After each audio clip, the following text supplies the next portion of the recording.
Dans cette vidéo, nous allons vous parler du pardon. Salut, c'est Tim. Et Horty, Vous êtes sur la chaîne Hortim Life La Vie Simple. dédié aux gens qui veulent être libres et heureux. Vous pouvez recevoir notre livre, Les 7 clés pour enfin être libre et heureux. Le lien est dans la description. Tout d'abord, il faut pardonner aux autres. Alors, pardonner aux autres, il y a plein de gens qui me disent oh, mais non, mais moi j'ai pas envie de pardonner ou j'arrive pas à pardonner. Je pardonnerai jamais ce qu'il ou ce qu'elle a fait. C'est pas possible. Alors, ce qui se passe, le non-pardon et les sentiments de vengeance vont se cristalliser dans le corps humain et ça va amener vraiment des trucs pas top. Pas top du tout. Ça peut amener des symptômes, des douleurs. Hein. Il y a beaucoup de douleurs qui sont liées au non-pardon. Donc, pour les personnes qui ne veulent pas pardonner, On a une petite astuce. juste arrêter Arrêtez de vous prendre pour la victime. pour la victime. Donc dans le triangle de Karpman, il me semble, bourreau, sauveur, victime, bah, si vous enlevez la victime, il n'y a plus de bourreau. Il n'y a plus de bourreau et il n'y a plus de sauveur. Et du coup, vous n'avez pas besoin de pardonner. Donc juste réaliser que ce qui vous est arrivé dans votre vie, c'est là pour quelque chose. C'était une expérience, peut-être très difficile, mais ça Mais c'est vous le a passé. permis, voilà, c'est le passé et ça vous a permis d'être qui vous êtes maintenant. Donc acceptez votre passé, n'ayez aucun regret. Et de toute façon, vous ne les voyez plus, ces personnes à qui vous devez pardonner. Normalement. Alors si vous les voyez, c'est qu'il y a un problème. Il faut faire du tri dans vos relations.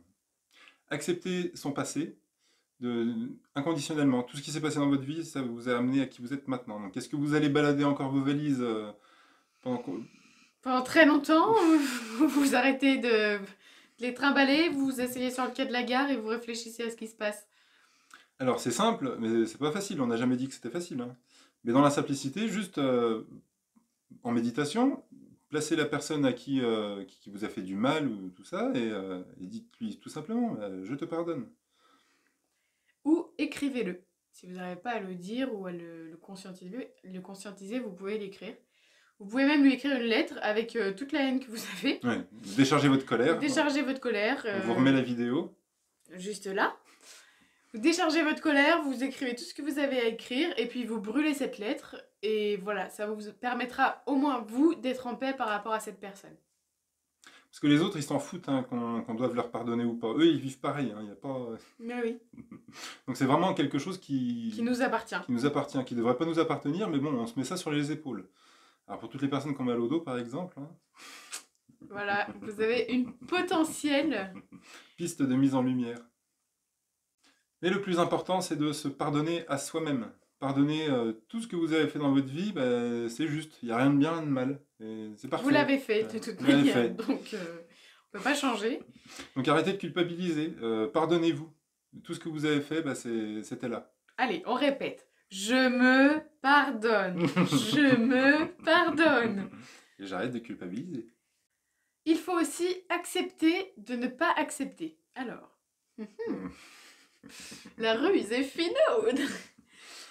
Accepter de ne pas accepter, ça veut dire qu'on accepte simplement de ne pas pouvoir pardonner à telle personne. Ou on accepte simplement la situation, même si elle est inconcevable. On accepte de ne pas accepter d'accepter. On accepte l'inacceptable. Ça veut pas dire qu'on le cautionne. Non, du tout. Ça veut juste dire qu'on le... Voilà, on l'a accepté, maintenant on veut plus que ça fasse partie de notre vie, c'est bon. On passe à autre chose, on passe va de à autre l'avant. chose. Voilà. Du coup, vos valises elles sont moins lourdes et vous pouvez œuvrer un peu plus, continuer d'œuvrer dans le bon sens de dans la votre marche. chemin. Il faut aussi avoir de la gratitude pour les personnes qui vous ont fait du mal. Remerciez-les. Alors là, c'est une grosse étape, on est d'accord.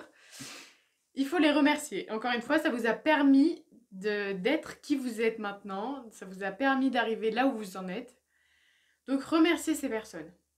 Et il y a une petite technique qui est Ho'oponopono. C'est désolé, pardon, merci, je t'aime.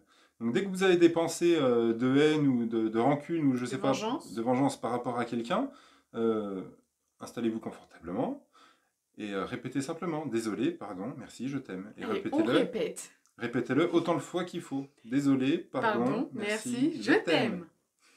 Et vous verrez qu'au bout d'un moment, bah, ces pensées ne seront plus présentes, elles seront de moins en moins présentes jusqu'à ne plus du tout vous toucher. Et puis après, bah, elles sont plus là. Ça va s'adoucir et même dans votre cœur, vous aurez peut-être moins de rancune ou moins de haine envers cette personne. Mais moi, le chemin est individuel. Et est-ce que vous avez vraiment envie de faire ce chemin-là? Le pardon n'est pas optionnel, hein. Si on veut être libre et heureux, avoir une bonne santé, c'est pas optionnel du tout. Merci d'avoir regardé cette vidéo. Vous pouvez vous abonner. Mettre un petit pouce si vous pardonnez ou même si vous pardonnez Ou un pas. petit pouce pas si vous pardonnez pas. Dites-nous dans les commentaires qu'est-ce que vous en pensez du pardon. Et on vous dit À bientôt. Des bisous.